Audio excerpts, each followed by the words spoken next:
नमस्कार साथियों, मैं डॉक्टर MP सिंह आप सभी का स्वागत करता हूं। साथियों, आज हम भारत रत्न बाबा भीमराव अंबेडकर के जीवन दर्शन आपको करा रहे हैं। भीमराव अंबेडकर बहुत ही होनहार, कुशाग्र बुद्धि के विद्यार्थी थे। साथियों, उनके पिता का नाम रामजी सकपाल था। उनकी माता का नाम भीमाबाई था और उनके पिताजी सैन्य बल में सैनिक थे, सूबेदार के पद पर तैनात थे।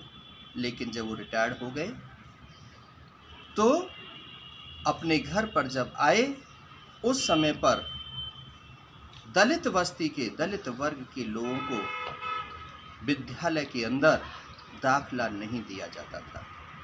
उस समय अंग्रेजी हुकूमत के एक शासक से रामजी सकपाल मिले और उन्होंने कहा कि मैंने देश की सेवा की है, मैंने आपकी सेवा की है, इसलिए मेरे बच्चे को स्कूल में विद्या प्राप्त करने के लिए दाखिला दिलवा दिया जाए। उन्होंने कोशिश सिफारिश करके भीमा को, जो भीमराव के नाम से, उस समय भीवा के नाम से जाने जाते थे, उनको विद्यालय में दाखिला करा दिया। लेकिन साथियों, हुआ क्या? विद्यालय के अंदर पढ़ने वाले जो विद्यार्थी थे वो कमरे में पढ़ते थे, लेकिन भीमराव को बाहर बिठाया जाता था। भीमराव को पानी, वहाँ का चपरासी यदि होता था तो पिला दिया जाता था, लेकिन चपरासी नहीं था तो उसको पानी भी पीने के लिए नहीं दिया जाता था।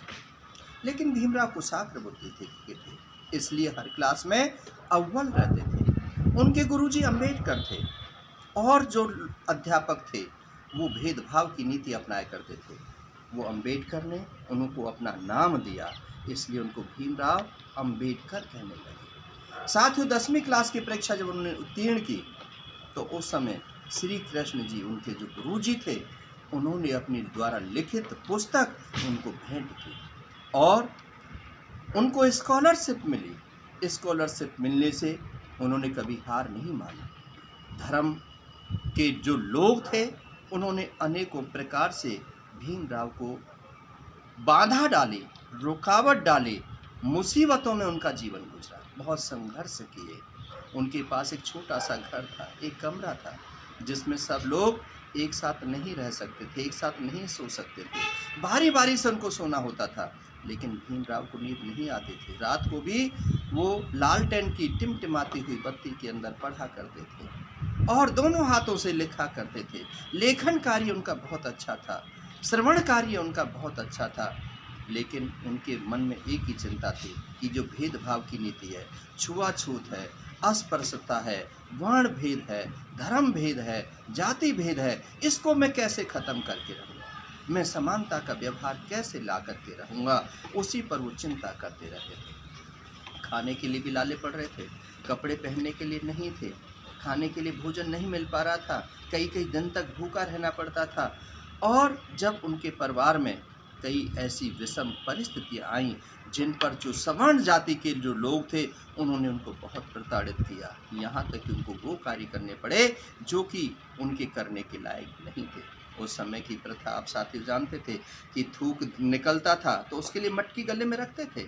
जहाँ पर वो चलते थे, पैदल चलते थे, तो झाड़ू पीछे बांध करके रखते थे ताकि उनके पद चिन्ह भी ना पड़े। यदि कहीं से गुजर जाए तो उनकी परछाई भी नहीं पड़नी चाहिए, ऐसा लोग सोचते थे। एक दिन जब भीमराव अंबेडकर अपनी प्रेजेंटेशन देने के लिए बोर्ड पर सवाल निकालने के लिए आ रहे थे, उस समय पर जो सवर्ण जाति के जो बच्चे थे उनके जो टिप्पण पड़े हुए थे, उन टिप्पणों को जब उन्होंने कहा कि गुरुजी ये तो दलित जाति का है, ये महार जाति का है, ये चमार जाति का है, तो इसकी छाया नहीं पड़नी चाहिए। उन सब ने जब अपने टिप्पणों को हटाया तो उस समय पर उनकी खड़खड़ाहट भीमराव अंबेडकर के दिमाग को घनखोर रही थी, हिला रही थी। और उस समय पर उन्होंने अपनी प्रेजेंटेशन कुछ ही मिनटों में वो हल कर दी और उसके बाद में उनकी प्रेजेंटेशन को देख करके अन्य बच्चों ने उनको प्रहार किया।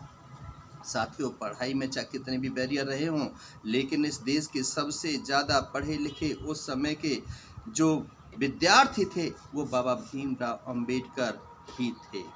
उस समय उनसे ज़्यादा पढ़ा लिखा कोई नहीं था। संविधान के शिल्पकार थे, संविधान के रचयिता थे। उस समय सबसे पहले भारत जब आज़ाद हुआ था, उसके सबसे बड़े पहले मंत्री थे। साथियों, उन्होंने इस देश को जो देन दी है, आज जो दलित और पिछड़े वर्ग के जो लोग हैं, जो उस समय पढ़ नहीं पाते थे, आज वो सब एक साथ लिख रहे हैं, पढ़ रहे हैं। आरक्षण उन्होंने दिया, आरक्षण के तहत आज वो नौकरियों में बड़े बड़े पदों पर बैठे हुए हैं। लेकिन बड़े बड़े पदों पर बैठने के बाद भी आज वो समानता नहीं ले पा रहे हैं। साथियों, मैं बड़ी विनम्रता के साथ और बड़ी सौम्यता के साथ आपसे निवेदन करता हूँ, आप यदि दलित जाति के हैं या आप पिछड़े वर्ग के हैं, तो आप अपने महापुरुष के जो बताए हुए सिद्धांत हैं उन पर चलो। बाबा भीमराव अंबेडकर के जो सिद्धांत थे, बाबा भीमराव अंबेडकर का जो संघर्ष था, उसको जानो, पहचानो, अपने बच्चों को बताओ, ताकि आपके बच्चे भी निर्भीकता से, निडरता से, सत्यता के साथ रह सकें और उस आचरण को अपने व्यवहार में ला सकें और अपना जीवन बना सकें। साथियों, मैं इन बातों के साथ में, आपने मुझे समय दिया, आपने मेरी वीडियो को सुना, मैं आपका बहुत आभार व्यक्त करता हूं। लेकिन इस प्रकार की वीडियो और मैं आपके लिए लाता रहूँगा, ताकि आपका मार्गदर्शन होता रहे और आने वाली पीढ़ी को इन महापुरुषों के बारे में ज्ञान मिलता रहे। इन बातों के साथ आपका बहुत बहुत शुक्रिया, बहुत बहुत